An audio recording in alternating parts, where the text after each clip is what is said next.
Olá, pessoal, sejam bem-vindos a mais um podcast Conte um Conto.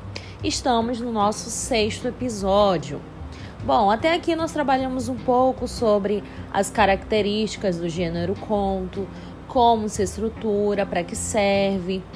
E no último episódio nós vimos um pouco sobre o público do conto, o público-alvo, ou seja, a quem se dirige, certo? Então, no episódio de hoje, nós vamos trabalhar acerca dos tipos de conto. Ou seja, os contos eles podem ser elaborados com base em uma diversidade de temas. Então, nós temos ali contos de mistério, contos de terror, contos populares. Também temos contos de aventura, ficção científica, enigma ou policial, fadas, fantástico, amor ou psicológicos. Cada um desses contos tem a sua característica específica. Eles vão ter ali características próprias a respeito do tema, que será tratado. Por exemplo, um conto de fadas é diferente de um conto de terror. Um conto de aventura é diferente de um conto psicológico.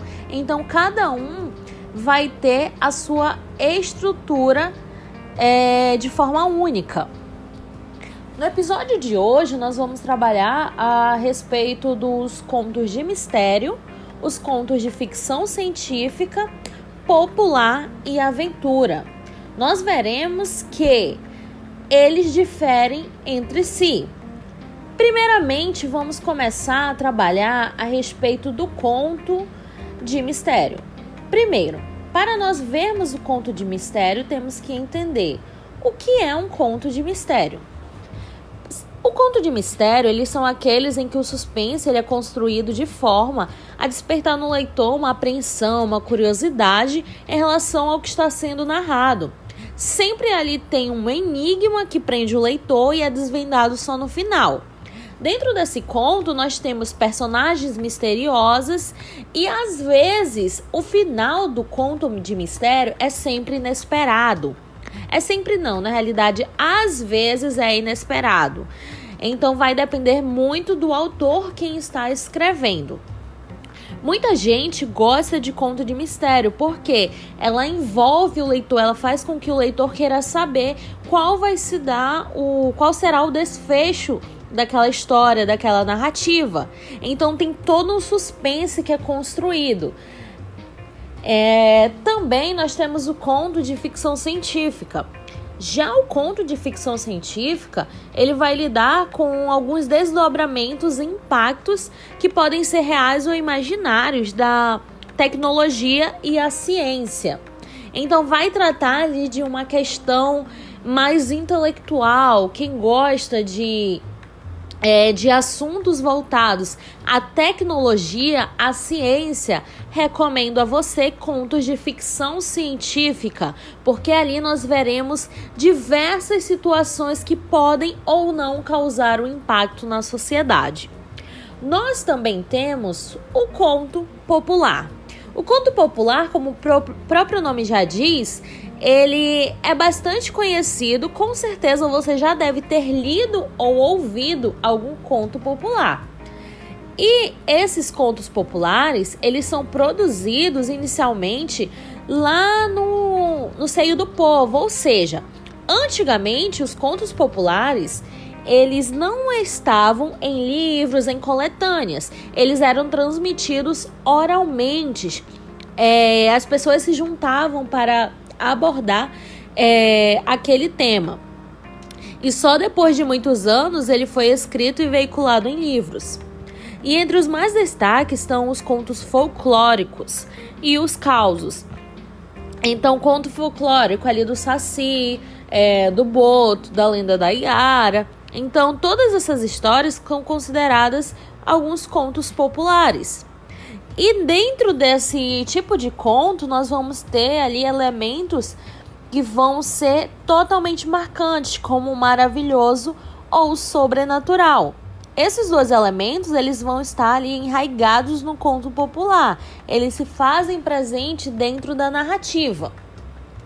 E por último, nós temos o conto de aventura, que nós trabalharemos no episódio de hoje. O conto de aventura, ele vai narrar fatos, experiências que envolvem um herói. Sempre tem um herói corajoso vivenciando uma história cheia de façanha e proezas. Então esse herói, ele está ali para ser o salvador, esse herói está ali para conseguir livrar a mocinha do cativeiro, sempre para ser o herói do dia.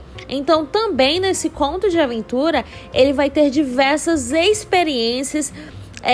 Um conto onde tem muita ação e para quem gosta de aventura, recomendo ler contos de aventura. E para nós finalizarmos a nossa aula de hoje a respeito dos tipos de conto, eu trouxe para vocês um conto bastante interessante, que é um conto de mistério, tá? Ele se chama Ponte Preta, da Stanislau. Vou começar a ler e eu espero que vocês apreciem. Com a gola do paletó levantada e a aba do céu abaixada, caminhando pelos cantos escuros, era quase impossível qualquer pessoa que cruzasse com ele ver seu rosto. No local combinado, parou e fez sinal que tinha já estipulado a maneira de senha. Parou debaixo do poste, acendeu o cigarro e soltou a fumaça em 3 baforadas compassadas. Imediatamente, um sujeito mal encarado que se encontrava no café em frente ajeitou a gravata e cuspiu de banda. Era aquele. Atravessou cautelosamente a rua, entrou no café e pediu um guaraná. O outro sorriu e se aproximou. "Siga-me", foi ordem dada com voz cavernosa. Deu apenas um gole no guaraná e saiu. O outro entrou num beco úmido e mal iluminado e ele, a uma distância de uns 10 a 12 passos, também entrou. Ali parecia não haver ninguém, o silêncio era sepulcral, mas o homem que ia na frente olhou em volta, certificou-se de que não havia ninguém na tocaia e bateu numa janela. Logo uma dobradiça gemeu e a porta abriu-se discretamente. Entraram os dois e deram numa sala pequena e enfumaçada, onde no centro via-se uma mesa cheia de pequenos pacotes. Por trás dela, um sujeito de barba crescida, roupas humildes e a pobre trabalhador parecia ter medo do que ia fazer. Não hesitou. Porém, quando o homem que entrara na frente apontou para o que entrara em seguida e disse: "É este?", o que estava por trás da mesa pegou um dos pacotes e entregou ao que falara. Este passou ao pacote para o outro e perguntou se trouxera o dinheiro. Saiu então sozinho, caminhando rente às paredes do beco quando alcançou uma rua mais clara. Assoviou para um táxi que passava e mandou tocar a toda a pressa para determinado endereço. O motorista obedeceu e meia hora depois entrava na casa a berrar para a mulher. "Julieta, Julieta, consegui!" A mulher veio lá de dentro, enxugando as mãos em um avental a sorrir de felicidade. O marido colocou o pacote sobre a mesa, num ar triunfal. Ela abriu o pacote e verificou que o marido conseguira mesmo, depois de tanto esforço e economia, comprar aquilo que eles não viam há tanto tempo naquele barraco. Ali estava 1 quilo de feijão. Então, esse conto é um conto de mistério e eu espero que vocês tenham gostado. Até o nosso próximo episódio, que nós trabalharemos sobre os demais tipos de conto. Tchau, tchau!